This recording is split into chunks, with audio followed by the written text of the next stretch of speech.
di Indonesia dirubah. Buku terakhir di dalam Perjanjian Lama diganti namanya.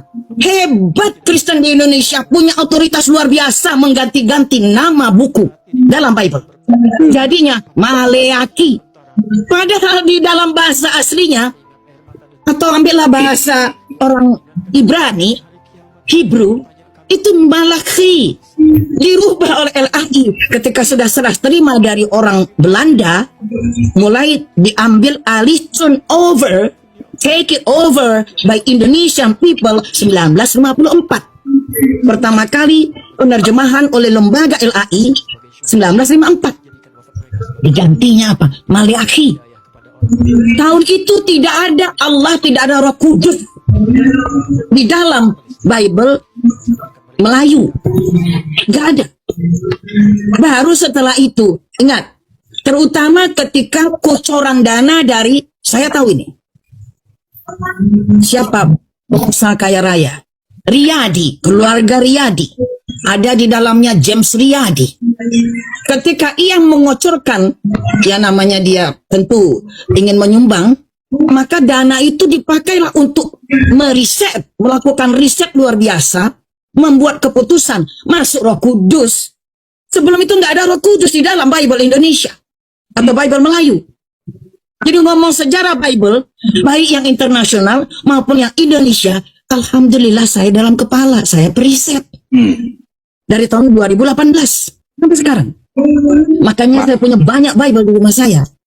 Baginda Nabi Yesus, Baginda Yesus rasanya Aramaik. Beliau dalam bahasa Aram namanya Iso de Mesiho. Dalam Al-Quran, jadi dalam bahasa Al-Quran, karena nggak ada vokal O, maka Allah menurunkannya dengan nama Isa Al-Masihu. Kalau bahasa kampung Baginda, Iso de Mesiho, hanya beda O dan U. Isa Al-Masihu de Mesiho. Ibraninya Mesiah, Mesih, Mesih, Mesiah, kata orang Inggris. Arabnya Mesih, Al-Mesih. Ibraninya Mesih. Mirip. Kalau dalam Aramaik Mesiho, dalam Al-Quran Al-Mesihu. Jelas. Nah, jadi inilah teman-teman, kami hormat kepada teman-teman. Google adalah perpustakaan dunia. Orang bisa membuka apapun. Dulu kali kagak masalah. Karena kami tidak tahu kalau teman-teman kekristenan punya misi masuk ke kampung-kampung. Setelah Google ada, kami melihat dokumentasi teman-teman. Misionaris di Indonesia masuk ke kampung-kampung Muslim, desa-desa Muslim, bawa A, B, C, D, ini dan itu, lalu mengganti dengan mengatakan, oh kami imannya kepada sama Al-Masih juga. Bohong. Makanya kami bereaksi, jika teman-teman misionaris di Indonesia tidak mengkristenkan kampung-kampung Muslim, saya tidak akan jadi periset Bible. Jadi ibu ini mengatakan bahwa kekristenan di Indonesia itu apa, Bu? Hebat. Apa tadi? Hebat. Ya, hebat. Jadi ibu ini kekristenan di Indonesia itu hebat karena bisa merubah nama kitab terakhir dalam Perjanjian Lama menjadi nama yang baru, kira-kira begitu. Jadi begini, Bu, sebenarnya saya malas sih ngomentarin ibu, cuman ibu kan bilang kalau ibu itu adalah seorang periset. Ibu telah melakukan riset terhadap Alkitab mulai dari tahun berapa, Bu? Dari tahun 2018. Oh ya, 2018. Ya, jadi dari tahun 2018 ibu telah melakukan riset dan ibu menemukan bahwa dalam Alkitab bahasa Melayu pada tahun 1949 itu tidak ada kata Allah, tidak ada kata Roh Kudus. Nah, jadi mari kita lihat, Bu. Oke, ini buktinya. Jadi ibu ini mengatakan bahwa tidak ada kata Allah atau kata Roh Kudus di dalam Alkitab sebelum tahun 1949. Kita akan melihat apakah pernyataan ibu ini benar, karena dia mengaku adalah seorang periset. Jadi kalau seorang periset tentunya mengumpulkan data, mengumpulkan bahan-bahan yang kemudian dijadikan sebagai landasan untuk memberikan sebuah pernyataan. Di layar ini kita lihat ini ada terjemahan dari tahun 1954, 1974. Nah, karena beliau mengatakan bahwa tidak ada kata Allah dan kata Roh Kudus sebelum tahun 1949, secara otomatis tahun 1954 ini bisa gugur gitu. Nah, oleh sebab itu kita akan mencari teks bahasa Melayu sebelum tahun 1954. Mari kita lihat, oke. Nah, ini adalah teks bahasa Melayu yang di bawah ini. Ini ada Ruil. Ruil ini kalau tidak salah tahun 129.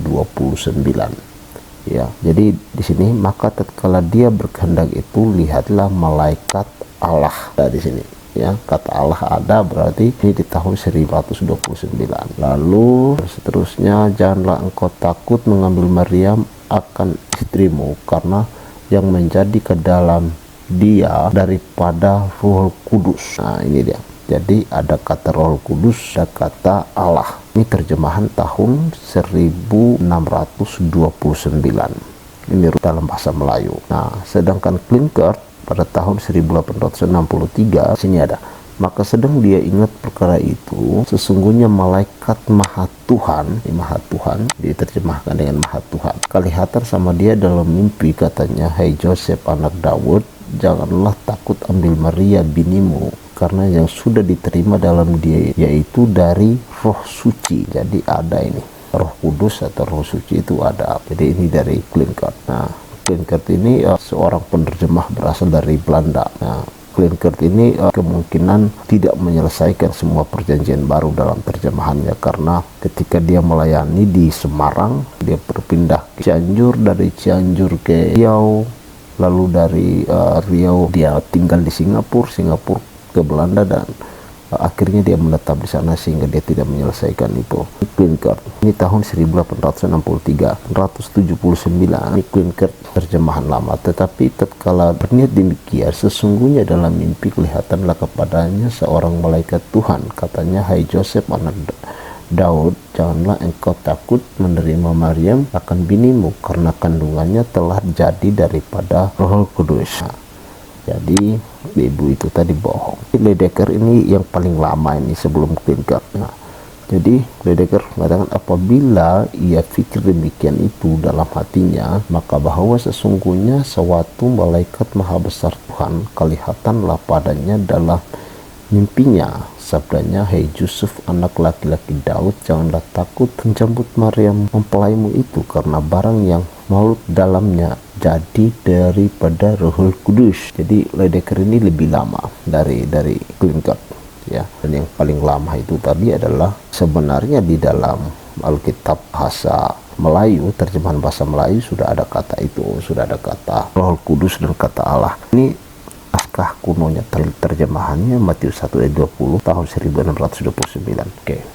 Ini dia. Maka tatkala dia berkehendak itu, lihatlah malaikat Allah, yang ayat 20 ya, malaikat Allah menghadapnya dalam mimpi, maka dan seterusnya. Lalu di ayat 18-nya itu, jadi ini ada kata Roh Kudus di dalam ayat yang ke-18. Ini dalam Matius pasal 1 ya, di tahun 1929. Nah, kira-kira begitu. Nah, Ibu sudah melihat bukti-bukti itu. Kan itu dari tahun 1629 sudah ada kata Allah, sudah ada kata Roh Kudus dalam Alkitab terjemahan bahasa Melayu.